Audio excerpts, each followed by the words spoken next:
ditawarin oleh teman saya untuk masuk Islam. Saya dikasih 700 triliun. Dan pertemuan yang kelima itu dia masuk Kristen. Dia berhasil saya kristenkan.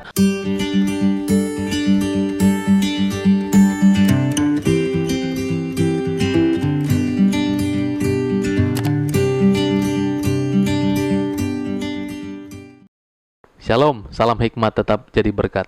Bagaimana kabar teman-teman sekalian? Saya berharap teman-teman semua dalam keadaan yang baik dan keadaan yang sehat. Dalam seri kali ini, saya akan buat pengakuan bagi kita semua. Saya pernah mengalami bahwa waktu itu saya ditawarin oleh teman saya untuk masuk Islam. Saya dikasih 700 triliun. Saya bilang 700 triliun, terlalu sedikit. Kasih tambah lagi lah. Terus teman saya katakan, oh boleh, nanti akan dikasih 800 triliun. Terus kemudian dia lagi nelpon, saya bikin sesuatu karena waktu itu saya sedang lapar. Wait, what? Jadi saya bilang, berapa? Tetap dikasih 100 triliun. 100 triliun terlalu sedikit. Padahal saya cuma minta 25 saja. Iya, 250 triliun. Wah. Wait, what? Ya itu seperti itulah kira-kira penawarannya kepada saya. Padahal saya cuma mau lihat aja 250 triliun itu seperti apa. Saya terakhir 2017 ada orang datang bawa saya 20 miliar. Saya bilang, wah 20 M ya? Iya, satu koper. Asal Bung kembali. Iya, kalau Bung ditinggalin lingkungan kerja, kita kasih kerja Bung. Kalau Bung ditinggal istri, kita carikan istri buat Bung. Kurang banyak Mas. Kita bisa tambahin. Nah, ini semangat ya. Tambah berapa Bung? 30, 40. Saya kasih tuh bos. Orang mana tahu ya? Ya ntar Rahasara nih. Terserah. Saya telepon bos dulu. Telepon aja bosnya. Keluar rumah. Saya udah tinggalin ke dalam, dadar telur. Lapar hari itu. Bikin mie instan.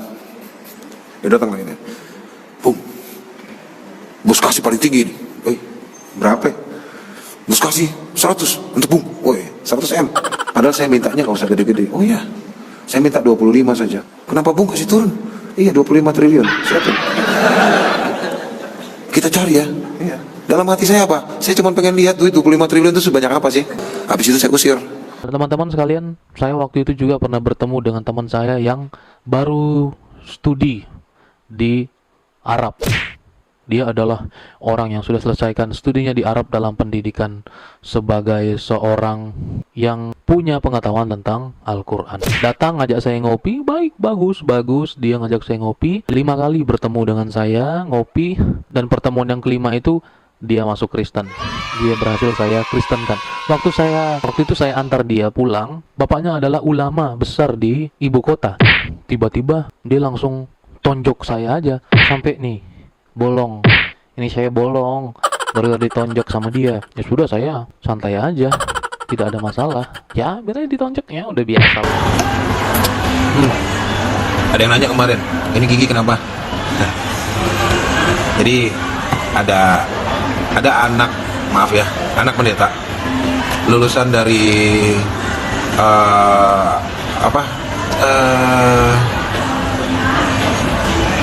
dia lulusan teologi dari Amerika. Nah gitu aja.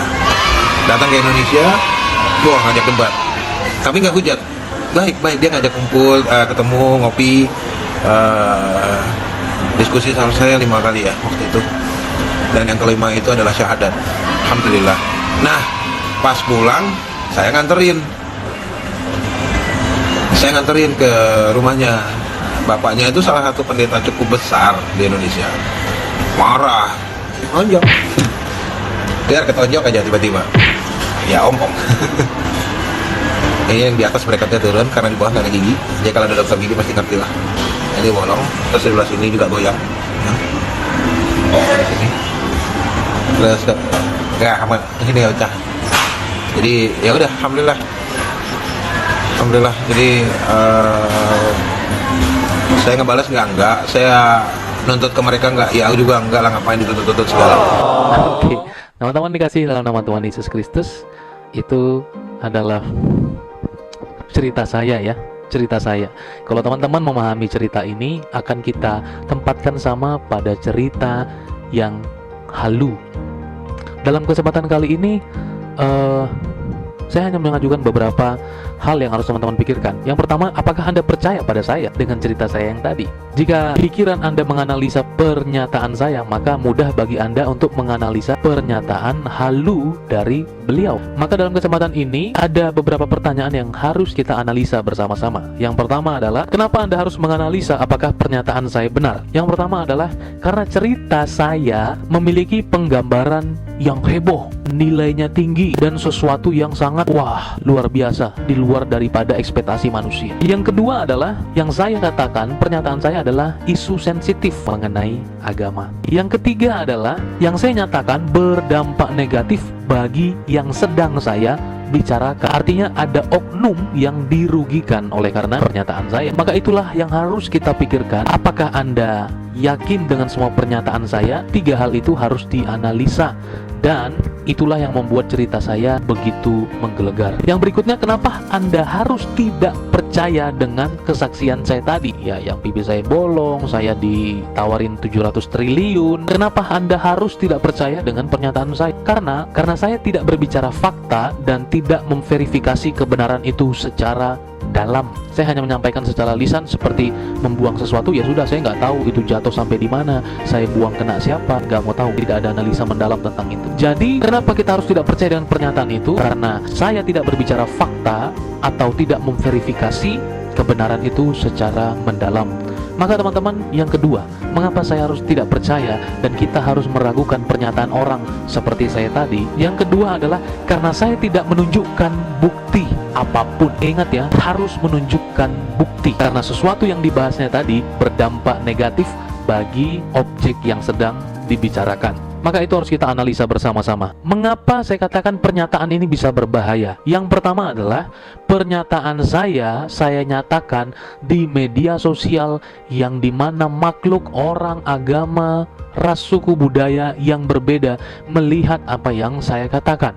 Maka sosial media menjadi tempat yang berbahaya ketika pernyataan saya mengandung unsur sara. Itu berbahaya sekali. Maka teman-teman yang kasihlah nama Tuhan Yesus Kristus, yang sekali lagi saya mau nyatakan adalah pernyataan ini menjadi salah dan berbahaya karena disampaikan di media sosial dengan keberagaman orang yang ada di dalamnya. Kemudian yang kedua, impact dari perkataan dalam pernyataan itu ada tersalurnya, tertransfernya perasaan benci, sakit hati, marah, geram kepada orang yang sebenarnya yang saya sampaikan itu hanya pada halusinasi saya, ya, marah kepada orang yang hanya dalam halusinasi saya atau dia yang Anda hadirkan sebagai seorang Kristen atau yang saya tadi hadirkan sebagai seorang Islam. Maka ketika saya berbicara Islam pernah tawarkan saya segini, Islam pernah siksa saya, maka secara tidak langsung orang Kristen akan benci kepada orang Islam. Padahal mungkin itu hanya di halusinasi saya. Begitu juga sebaliknya, saya sudah ngomongin Kristen itu begini, Kristen itu begitu dalam halusinasi saya, tapi saya sampaikan di media sosial, akhirnya semua orang Islam benci kepada orang Kristen, padahal saya itu hanya mengatakan mungkin yang halu dalam pikiran saya, tetapi dampaknya berapa orang yang jengkel, benci dengan orang Kristen karena pernyataan yang tidak bertanggung jawab ini. Maka teman-teman kasih nama Tuhan Yesus Kristus, yang ketiga adalah mengapa menjadi berbahaya? Karena merusak nama citra atau nilai kekristenan atau nilai agama yang sedang dibicarakan dengan salah, khususnya kekristenan yang mengedepankan kasih. Maka jika hampir semua YouTuber berbicara tentang Anda atau berbicara tentang kehaluan Anda itu tadi, saya rasa itu adalah hal yang wajar, ya, hal yang wajar sekali, karena mereka berhak, karena pernyataan Anda menimbulkan tanggapan, dan bedanya mereka meninjau fakta melulu dan Anda hanya halu. Ada beberapa banyak situs baik dari Katolik, teman-teman Katolik yang Anda anggap ya mengerti tentang ordo Anda jelas, tapi selalu ada klarifikasinya seperti itu dari mereka yang tidak mengenal Anda.